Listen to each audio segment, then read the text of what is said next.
Hey, what's up, everybody? Welcome to J Bay's World. I'm over here with my boys over there at Beats, Rhymes, and Parlays. You know what time it is, and you know the motto. If the UFCing, we parlaying. So we got to get in the game.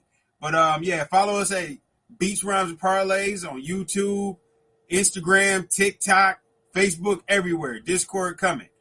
For all of y'all that follow me, last week we had UFC. I think it was 320. We had a banger. A lot of people was out there getting their ass beat, just the way we like it. Pause. Unfortunately, it had some bad luck. And Khalil Roundtree, damn, you got to tip your hat to a guy like that, bro. Powerful striker, went out there, was beating Yuri down for 2 rounds, and Yuri came out like he ate a can of spinach. This week we got UFC. I forgot. What is this? UFC Noche? It don't matter. No, it's not Noche. I forgot which one it is, but we got it coming up October 11th. They down there in Brazil. That's what I know. Leg one, we got some heavyweights. We got my man Walker against Muhammad Usman. If you don't know, that's the real Usman's brother. His brother is I can't think of his name right now. It's Usman, the guy who just beat Joaquin Buckley. The legend. This is his little brother. He's a heavyweight. He can't fight though. He looked the part. All he do is a bunch of grabbing and holding. Where Walter Walker has been out here, he's a heavyweight and he's kind of on a legendary run. He's finished his last 3 fights with heel locks. Most of y'all don't know what it is, but it's painful. It's when he drops to the ground, grabs your ankle, puts it in the hole, and almost breaks these people's ankles. This is we've never seen anybody do this, and literally, he kind of get off on this weird. It is weird. He gets off on it. Like he'll trade with you and then get close to you, get his arms around your ankle and just fall down and get you in a heel lock. And you see grown 265-pound men tapping like a baby, just tapping out, bro. And I think the streak continues because Muhammad Usman is not his brother, bro. He is not Kamaru Usman, bro. I couldn't remember the name, but he is not his brother, bro. This dude is a peon. He's going to get it. He's going to get beat. He'll probably make it competitive for most of the first round, but by round 2, he's going to be tapping out, screaming, my ankle, my ankle. So give me Walter Walker, leg 1. Let's go to leg 2. We're taking a women's fight. I'm going over round 1.5. You got Arena Alkisva versus Beatrice Mesquita. Now, on the card, her name would be Bia Mesquita. She's what we call a up and coming fighter that is making her debut on this card. So you know how I feel about fighters making their debut in the UFC. UFC is like your first level in the NBA or your first game in the NFL. You are not used to seeing this type of talent. They expect Mesquita to come in here and just tap this woman out. And me personally, I don't think it's going to happen. Now, I don't like Alkisva enough to pick her to win, but I can't see her getting outed in the first round, bro. All she has to do is last 1.5 rounds. And she's a tough. Hey, bro, she's tough. She don't move her head. She comes straight forward. She's very hittable, and she wears the marks, but she's going to keep going. And she's been in the UFC. She's had some prime fights, and they haven't gotten her up out of there. So I do not believe someone coming in for their first UFC fight is going to take her out in less than 2 rounds. My opinion, this fight goes to the decision.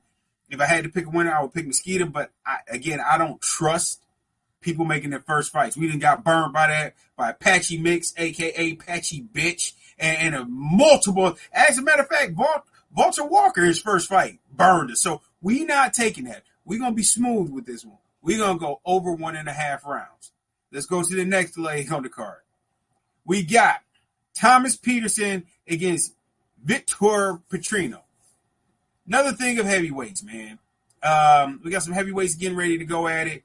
Thomas Peterson, if you look at him, he looked like Butterbean. Great wrestler, not a great striker. So he's going to want to get this on the ground. And when we get you on the ground, he's not really dangerous with submissions. He just knows how to throw his weight around. Petrino's a little different. He's a pretty good striker, powerful. I don't want to say powerful striker. He's a good striker. He's game. But he's also technical. So I don't see him coming out here trying to get this over with in the first round. Me personally, I think Petrino's going to win, but let's play it safe. Let's take it over 1.5 rounds. Hopefully, Thomas Peterson can get a couple takedowns, and his conditioning is up for the task to make this just last 1.5 rounds. So I'm going with the over there. So leg 4, we got Ricardo Ramos over Khan Ofli. Now, I'm just going to keep this simple, man. Like, the odds are pretty close on this one, but I went and did some extra research, and in my notes, these two dudes' resumes do not compare. Khan Ofli is 1-1 in the UFC. Ricardo Ramos has been through a gauntlet.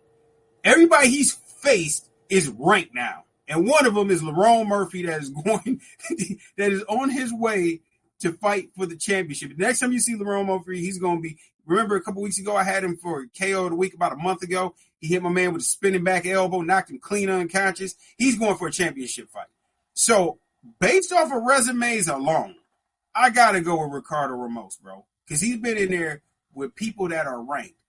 If Khan Ofli had Ricardo Ramos's resume, bro, they'd be throwing a parade for him in his country. He'd probably be ranked number 7 overall, the height they trying to give him. Now, give me Ricardo Ramos, bro, because it says more about you. Like, I respect his resume.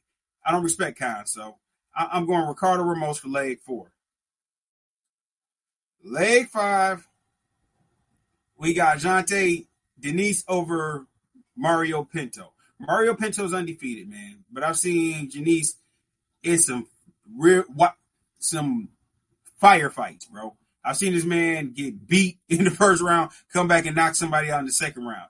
I've seen him battle tested in the UFC, where I've seen Mario Pinto kind of get fed to build his resume. In a situation like that, you just got to give me the dog. Both of them are technical strikers. They're not just going to come in there bombs away. They're both technical. If they hit you on the chin, you're going down.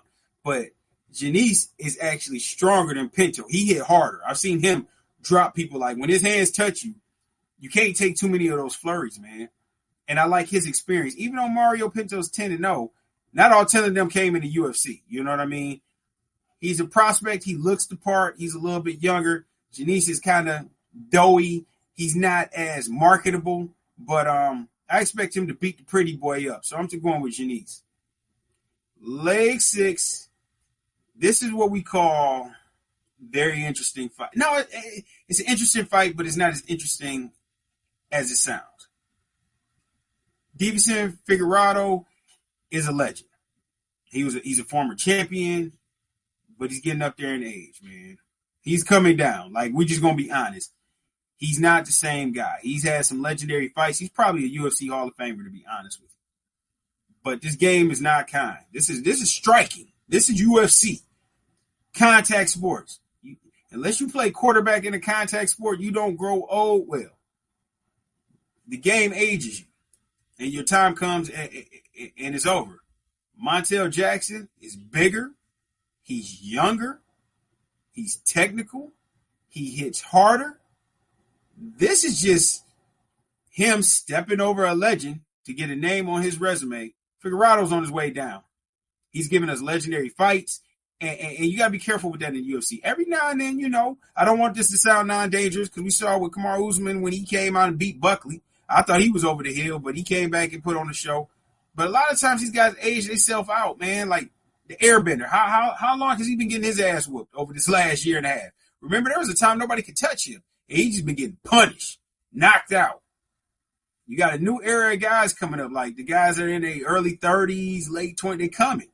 And these guys that's getting toward 38, 39, they holding on. You just saw it last week with Josh Emmett.